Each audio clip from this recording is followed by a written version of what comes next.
नहीं तू ही कहता फुटपाथ के ऊपर सोता हूँ तो कितने मच्छर तुझे काट देगा और मलेरिया वगैरह हो जाएगा, इसलिए पैसा रखा हुआ होगा तो दवाई में काम लगेगा। और तब मुझे वो जबरदस्त बात बताता है। सुनो मेरी बात, बहुत जबरदस्त बात उसने मुझे उस समय कहा और मैं भी आफरीन हो गया। क्या बात है, क्या बात है।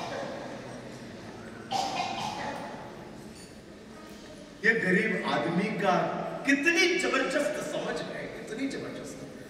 व्याख्यान नहीं सुना है, मंदिर नहीं गया है, कोई सदगुरु के पास नहीं पहुंचा है, लेकिन ये भारत की भव्यता है कि जिस भव्यता में गरीब आदमी को भी ऐसी सोच उत्पन्न। उसने मुझे कहा, महाराज आप बहुत दया से मुझे ये बात बता रहे हो, लेकिन मुझे आपकी दया के सामने मेरी श्रद्धा को छोड़ना नहीं। मैं उलझन में गिर गया, भाई दया के सामने श्रद्धा क्या। और तब वो मुझे कहता है, महाराज जब मैं 10 साल की उम्र का था तब से ये नेमनाथ भगवान के मंदिर के बाहर बैठता और आज मेरी उम्र हो गई 40 साल।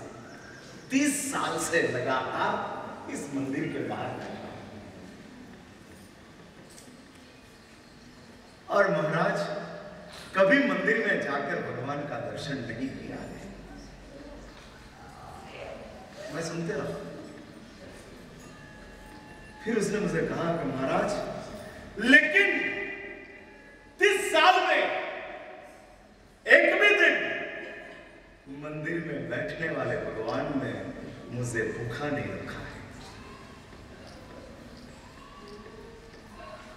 हाँ, ये नेमनाथ ने नाम तो बाहर से सुना था, लेकिन नेमनाथ कैसा है मुझे पता नहीं है, लेकिन नेमनाथ की कृपा मेरे पे 15 अवतार कर रही है। 30 साल में एक भी दिन मुझे ये प्रभु ने भूखा नहीं सुना। और दूसरी बात महाराज सुन लो, जब बीमारी आई तब इस प्रभु ने मेरी सगवड़ करने में कभी कमी ना नहीं रखी है। इसलिए महाराज मेरे तो ये भगवान है, मेरे तो ये परिवार है, मेरे तो ये सर्वस्व है, और वो जब तक मेरे साथ है तब तक मुझे 2000 की क्या जरूरत है। 30 साल जिसने मेरा बिना भूखा सुलाया है, जिंदा रखा है, वो बाकी के 15 साल नहीं रखेगा। मलेरिया आएगा तो गोली भी मिल जाएगी, बुखार आएगा तो ब्लैंकेट भी मिल जाएगा। महाराज उसके लिए मुझे 2000 नहीं रखना है। 2000 के ऊपर श्रद्धा रखो कि 30 साल जिसने मुझे भूखा नहीं रखा उसके ऊपर श्रद्धा रखो। ये उसकी कमाल है। मंदिर में जाने वाले आप भगवान के ऊपर जितनी श्रद्धा नहीं रख सकते हो, उनसे ज्यादा श्रद्धा मंदिर में नहीं जाने वाले गरीब लोग रखते हैं। हाँ, आपको पूजा की लाइन में रस है और उनको प्रभु की श्रद्धा में रस है। आपको सिर्फ प्रक्षाल में ही इंटरेस्ट है, सिर्फ प्रक्षाल, और पारसनाथ का प्रक्षाल कर दे तो हमारा दिन अच्छा जाए। हाँ, मेरा काम, क्रोध, अहंकार, ईर्ष्या वो पिघल जाएगा परमात्मा के प्रक्षाल से। वो कभी सोच आती नहीं है, दिन अच्छा जाएगा। और उसमें हम अपना समय पसार कर देते हैं। मुझे आपको ये कहना है, इस संसार में इंसान का जीवन प्राप्त हुआ है तो इस इंसान के जीवन में सबसे ज्यादा कीमत संबंध की, दूसरे सबके साथ कॉम्प्रोमाइज करना, लेकिन संबंध को संभाल के रखना, बचा के रखना, क्योंकि ये संबंध हमको बहुत बड़ी एक चीज सिखाता। और इंसान के लाइफ में ही संबंध जैसी एक चीज की उपस्थिति हुई है, उसके अलावा और कोई लाइफ में वो चीज नहीं। और इसलिए मैं महाभारत लेकर आया हूं। मानव संबंधों को संभालने के लिए राम और कृष्ण ने कितना प्रयास किया, कितना प्रयास। रामायण कहते हैं कि यदि आपको अपना पारिवारिक जीवन को श्रेष्ठ बनाना हो तो छोड़ते सीखो, छोड़ना सीखो। और रामायण में छोड़ते रहे। वो बात मैं विस्तार से अगले रविवार को आपके समक्ष लूंगा।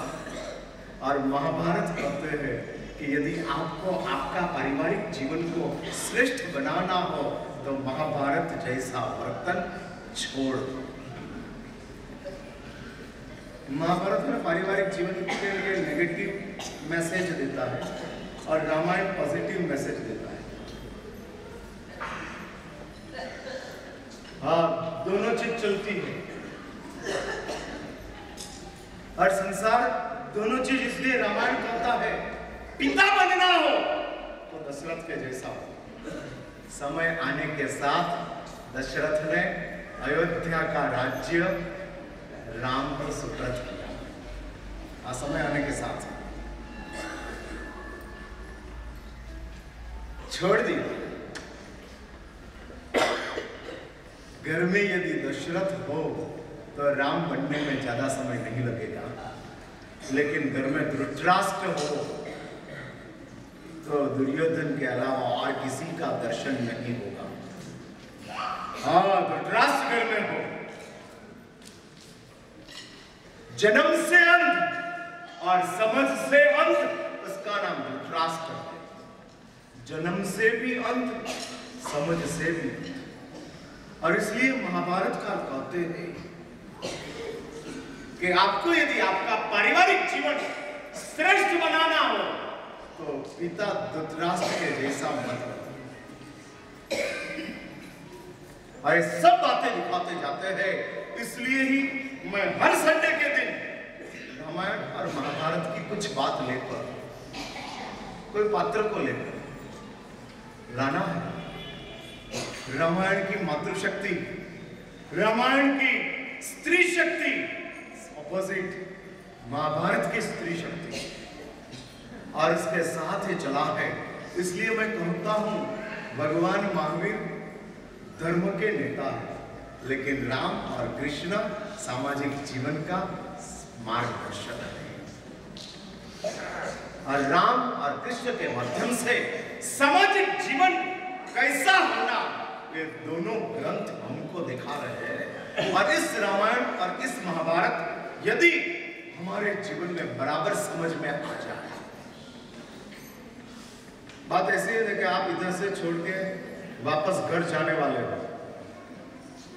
बराबर ना, कि मेरे साथ रहोगे। हाँ, जाएंगे, लेकिन जो रहेंगे उसको मैं रखूंगा नहीं। हाँ, रखूंगा नहीं। ये हमारी है ना, कॉलेज है, पिंजरापुल नहीं है। हाँ, पिंजरापुल नहीं है।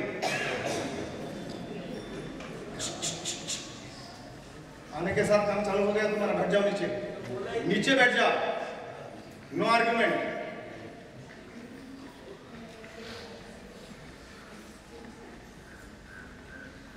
और उसके साथ जो पारिवारिक जीवन में वापस लौटना और पारिवारिक जीवन में लौटकर वापस पारिवारिक जीवन को प्राप्त करना है, तो रविवार की मेरी कुछ बातें आपको बहुत उपयोगी हो जाएगी। और इस चीज यदि जीवन में अप्लाई होगी, धर्म का आचरण परिवार की स्वस्थता के अलावा संभवित नहीं है। घर में झगड़ा किया और फिर माला गिनने के लिए बैठ गए, नौकर में मन रहेगा कि झगड़े में रहेगा। और ज्यादा से ज्यादा लोग इस संसार में झगड़ा करने के बाद माला पकड़ते हैं। हाँ, मंदिर के बाहर पुजारी से झगड़ते हैं, फूल वाले से झगड़ते हैं, और मंदिर में आने के बाद स्वयं सेवक के साथ झगड़ते हैं, और फिर वासक से पूजा करते हैं।